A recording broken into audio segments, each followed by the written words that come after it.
war in Crusader Kings 3. What will it look like? That's going to be very interesting.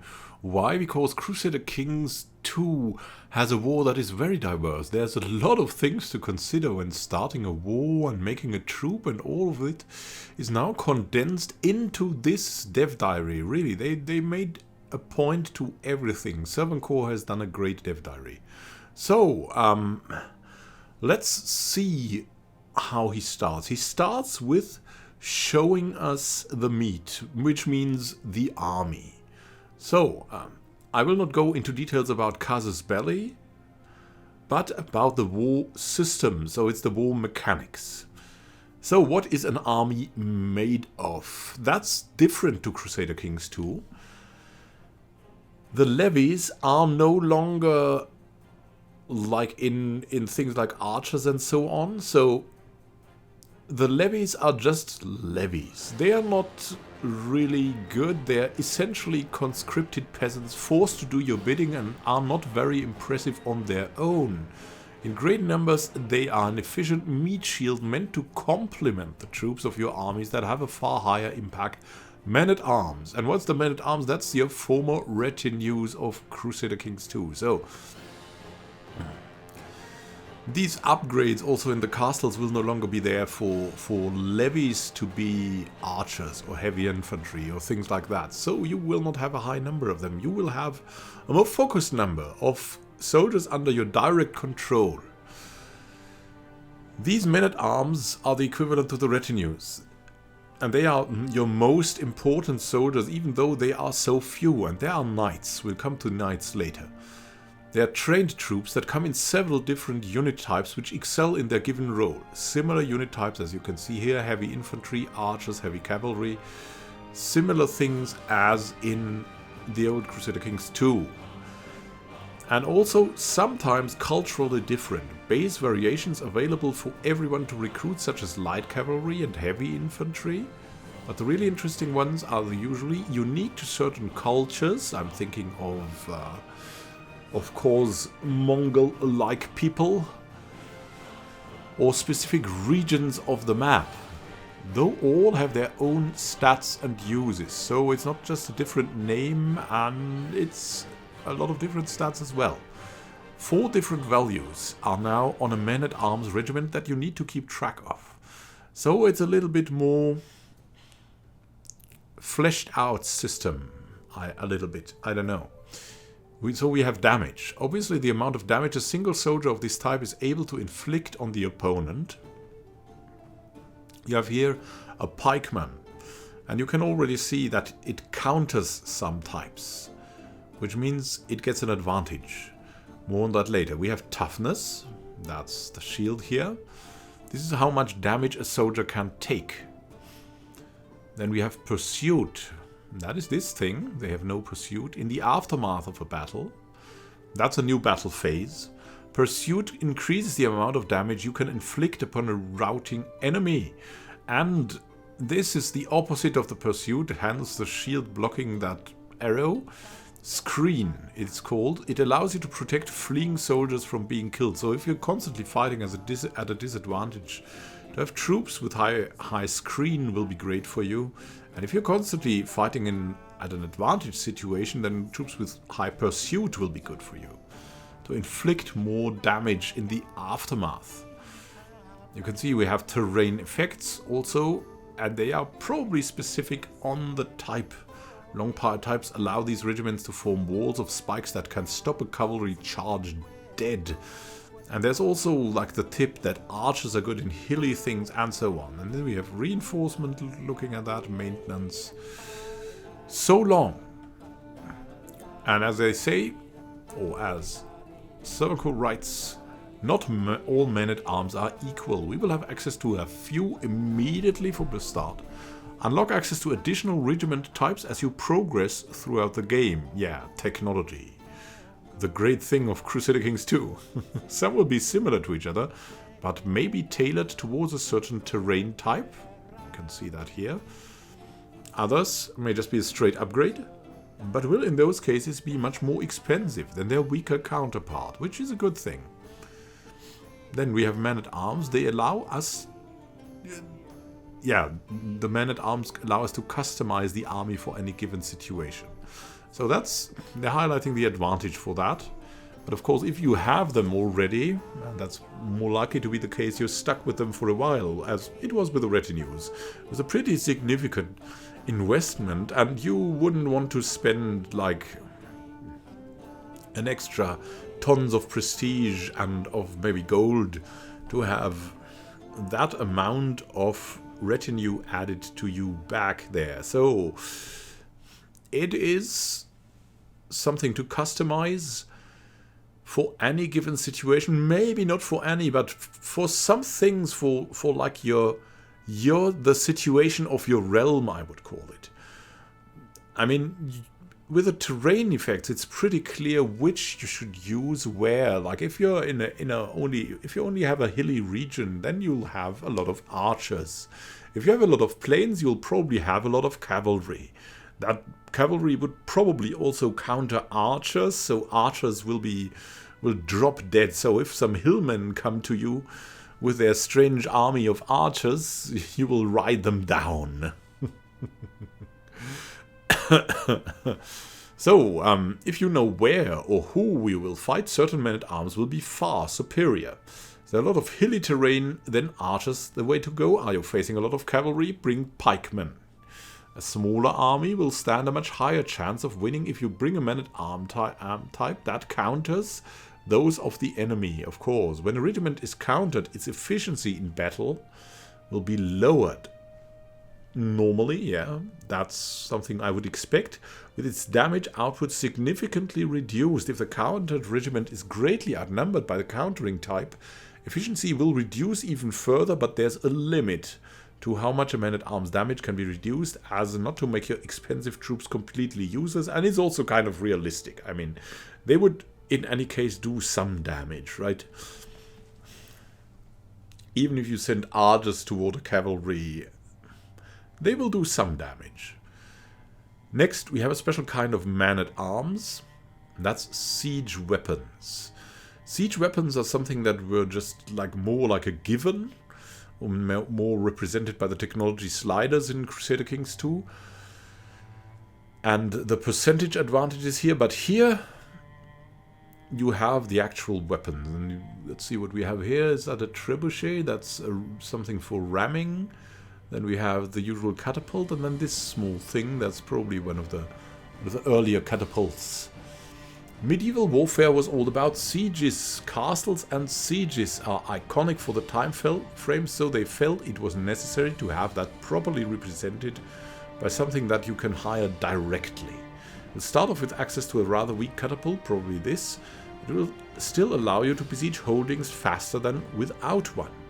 Later on, you'll unlock improved siege weapons, such as the trebuchets, that are all able to speed up sieges significantly. Yeah, they are so impressive. Have you seen one in action? There are videos out there. Wow, it's just great. These things are incredible. Incredible. It's good that we have them in. I love it. I mean, maybe we can see them shoot then, right, in the animation. I mean, of course, to all the gameplay lovers, that's probably not... the gameplay mechanics lovers, that's probably not the important thing. But it's a nice extra. It's like the butter.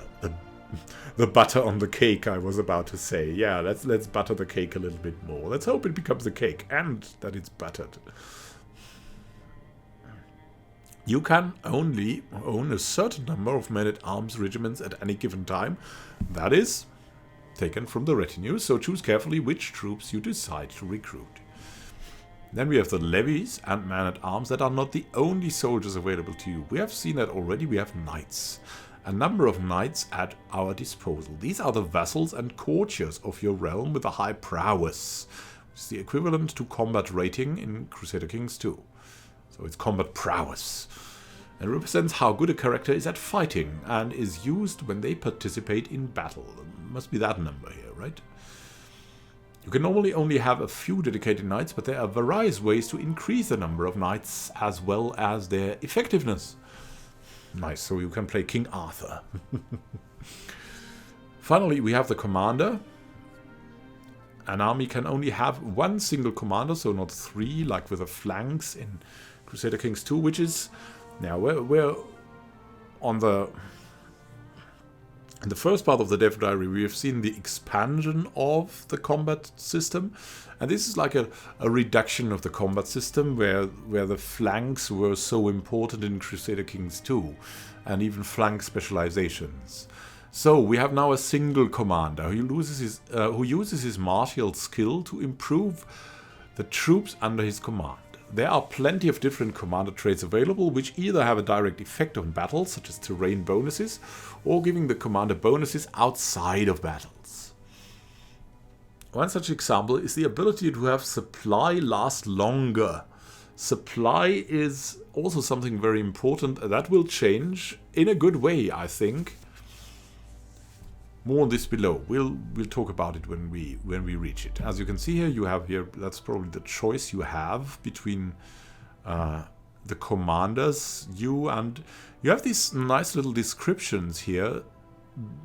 I mean, in big realms, it was often the case that you, at least I lost a little bit my mind about who was that. As you can see here, you have like 6 commanders, and the ones you just have there is just your knight, and then you have your half-brother, and if you always wanted to have your brother or half-brother besides you in battle, then you could like make him lead the troops, something like that. And then there's one more trait here, Holy Warrior. Faith Hostility Advantage gives an advantage again on the advantage system in that long wall of text. Burning with righteous fervor, the Holy Warrior will not rest until all heathens are defeated. It sounds like 10 advantage is pretty big, so let's see about that. So the armies and the screenshots also are out of the way. Let's have a look at battles. So we'll have a long and detailed description how that combat system works. And even if that seems like a wall of text and you could have added some screenshots, but it's really done well. So let's take it step by step. First, like it's done methodically. Very start of any battle, a combat with what is set that decides how many troops are able to fight each other at the same time. The width is set to the relative size of the defender, depending on the terrain type you are fighting in, being larger in flat and open terrain and smaller in rough terrain and mountains. So, advice is against attacking larger armies in plains, for example. If you know Stellaris, that's a similar system to the combat width there.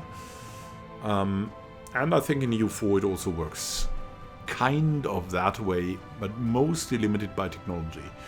The single most important part of a battle is the advantage. We have seen that in the Holy Warrior up here, which is essentially a modifier that increases the damage of all troops on either side. It's advantage against the advantage. When a battle starts, all sources of advantage are taken into consideration. It can come from traits, we've seen the Holy Warrior, terrain, buildings, and yeah, probably from the terrain effects of the type of units you have there. But most importantly, the martial skill of your commander.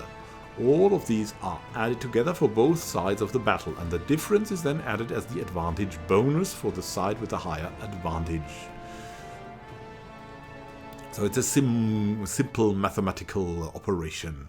Your army, example, your army has a total advantage of 40, attacks an enemy army that has a lousy total of 10. This means you will have an advantage bonus of 30 during the battle, which then translates into a rather significant damage bonus for your troops. So Holy Warrior with 10 advantage against hostile faith is significant, I think, already. I mean, it sounds like kind of much.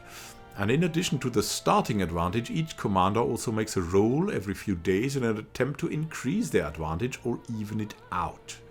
So if the commander is good at martial, I'd expect maybe he has some great idea or something like that.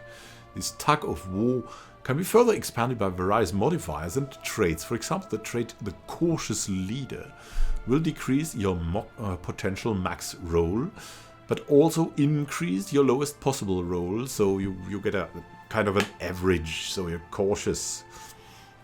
Not going for the high risk, but then you don't have the high reward either.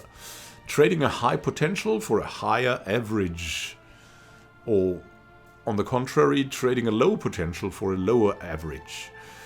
These exist to make even battles a tad a bit unpredictable, but will rarely be the deciding factor. Soldiers on the combat line damage the enemy on every tick. So in every phase, in every tick. When a soldier dies, and this is similar to the new system, well, to the system that you have in Stellaris 2, you have the instant decision if he's a casualty or is to be routed. So he's running away or he's dead. Casualties are considered dead, will have to be replenished over time. Routed soldiers are troops that are injured, fled the battle, and are added back to the army once the battle is resolved. Battles are resolved once either side runs out of fighting troops, so it comes down to the last. Once that battle is won, it enters the aftermath phase, which lasts for a few days. This is when the victor has the opportunity to chase down and kill any survivors. That is the routed troops now. They're back on track and under attack. And now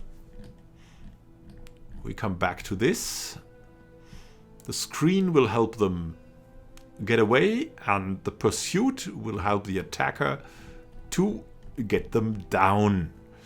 So that you have a second chance to attack the routed troops. As mentioned earlier, this is the time for certain men-at-arms to shine. Probably, yeah.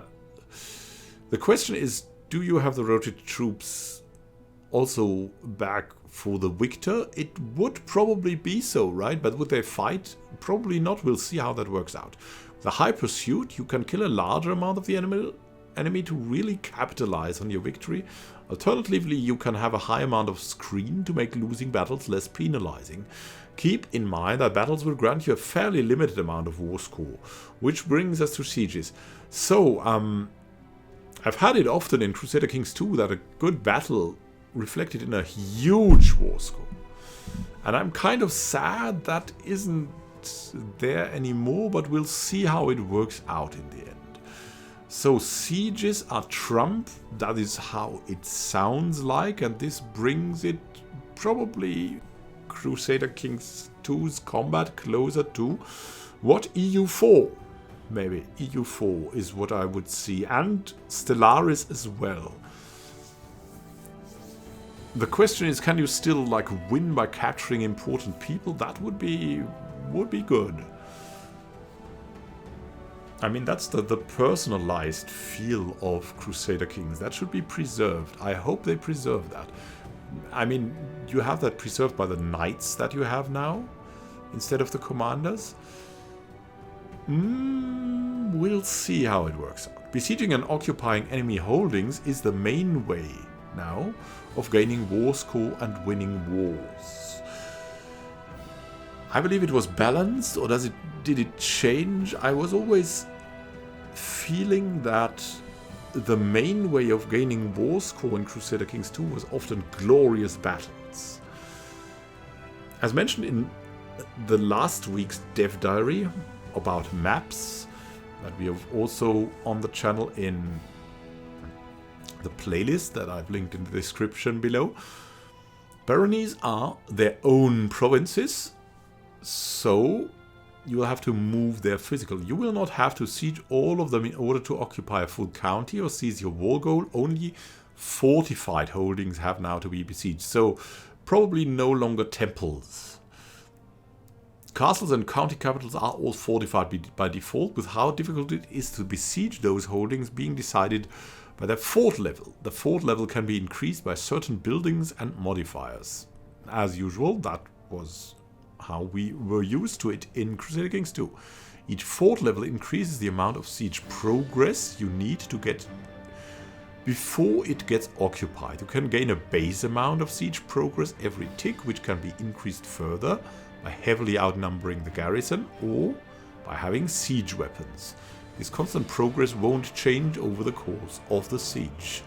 It allows you to know what the maximum duration of the siege will be And you can take that into account as you plan your next move. So it's more about planning and less about surprise. I'm not sure if I like that so much, that we know the maximum duration of the siege. I love randomness, you know, and we'll see how it works out. There's a lot of people who like to plan things in advance, but I think reality is a lot about randomness. And that is what keeps Crusader Kings 2 alive. And will keep it alive if that, especially if Crusader Kings 3 differs a lot. So we'll see how that works out. And we'll see how, I mean, it could be that the maximum duration of the siege is crazy long, in which case it doesn't matter that much. Sieges also have what we call siege events, which occur with a fixed interval and can make the siege progress faster by giving you a one-time siege progress bonus or increase your base siege progress. Siege weapons are required to get the breached walls event, which in turn allow you to directly assault the holding. This is a risky maneuver since it will cost you troops at the benefit of vastly increasing your daily siege progress. Yeah, so breaching the walls is the trump card, and siege weapons are required for it now. So you have to go for siege weapons, basically, for quickly taking over. Being attacked while besieging a holding will make you the attacker of the battle, making you lose out on any usual defender bonuses you would get from the terrain. The sieges are therefore slightly riskier, and assaulting the holding to gain control of it before the enemy attacks might well be worth the cost. Yeah, so it's the same as in Crusader Kings 2. These rules still hold. And a few final words on moving armies around. In last week's maps dev diary thread, major rivers have designated fords for crossing. You can no longer cross them freely as in Crusader Kings 2 and will often have to move your army to find a good place to cross. Beware, crossing a major river will make you lose advantage should you engage an enemy in battle on the other side. Because it's so hard to cross a river. And that makes a lot of sense, making river crossings for perfect places to catch your opponent. Yeah, along with the increased amount of impassable terrain, there are plenty of bottlenecks that you can use to your advantage. Pun intended, yeah. So we have something I would call a playing field rather than a battlefield, maybe. So you don't have the wide reality of Crusader Kings 2's randomness. Like you go in and hope for the best with some rules, but you now have something that reminds me of a board game mechanic. And I love board games. But I'm not sure how that rolls with Crusader Kings 2. We'll have to try it. I'm looking forward to it because, I mean, if everything goes wrong with the war was certainly not the main attraction of Crusader Kings 2. At least for me. And on the other hand, we still have Crusader Kings 2. That is a great game to fall back on, right, for war. We're going for a randomized wild war. Have you ever been annoyed by walking into a province for a short while in Crusader Kings 2 only to go above the supply limit and lose a bunch of troops? Fear not. The armies now carry an amount of supply with them. Yeah, that's about the supply. So you have an amount of supply that you can carry with you, and I really love that because going from one province to another and 1,000 men die or run away is just really not only not so fun, it's also probably something that wasn't that way in the Middle Ages. And now you have an amount of supply with you, and maybe you can hire, I don't know, supply men Supply is drained whenever armies are in baronies with a lower supply limit than their size, and is probably filled up again in baronies with a higher supply limit. Can therefore safely march through a few baronies with a low supply limit without troops dying. If your army runs out of supply, however, it will start to take the usual attrition and lose troops over time. Supply is increased as long as you are below the supply limit in territory you control. So you can only fill up the supply in your territory, not in enemy territory. The question is, if you plunder, can you then fill up your supply? That would be interesting. And I would love to have that included, because it's such a mechanic that was so usual. Like you had your, in these times, you were moving around with your army, and then you would like rob the hell out of the landscape if you could, to fill up what you had to eat. Beware though, your army might not take attrition on low supply, but it will suffer an advantage penalty in battle. That might also be the case if your supply is too low. Chasing armies deep into enemy's land is certainly not recommended because of the supply mechanic. Marching into a county controlled by the enemy that doesn't border anything you control and is not on the coast will make your army take a single and quite significant attrition hit. So that mechanic is something I really like, because it's really that way. Even if you can plunder your way through an enemy territory, like marching to Timbuktu with the Swedish army that was before kind of possible, is no longer a great idea. And also the Crusades will become, the name-giving Crusades will become a lot tougher in Crusader Kings 2, and I'm really looking forward to how that will change the course of the game. If you have a huge amount of troops to spare though, then perhaps you don't need to worry about it, so you can send them all to their death. That has worked out in the past, yeah. So, he hopes that we have a fairly good picture of what to expect when waging war in Crusader Kings 3. I would say so, even though there is, of course, something more. Yeah, that's the casus belli, but that's before the battle. We now know everything about the mechanics in the battle, and maybe it will also be affected by the trait trees. We know that will be coming for the characters. And the prowess, so is the people fighting, and the martial is increasing the advantage. So there's two personal even numbers, and then you have traits, and then you have this and that, and it's certainly going to be an interesting ride. And I'm looking forward also to the next dev diary. How do you feel about the war system? Would you rather prefer the slightly chaotic and randomized one of Crusader Kings 2 over what they have sketched here? I'd love to know. I'm looking forward to another session with you and another great dev diary. Have a great time until next time, and happy gaming. This is Immanuel signing out. See you soon.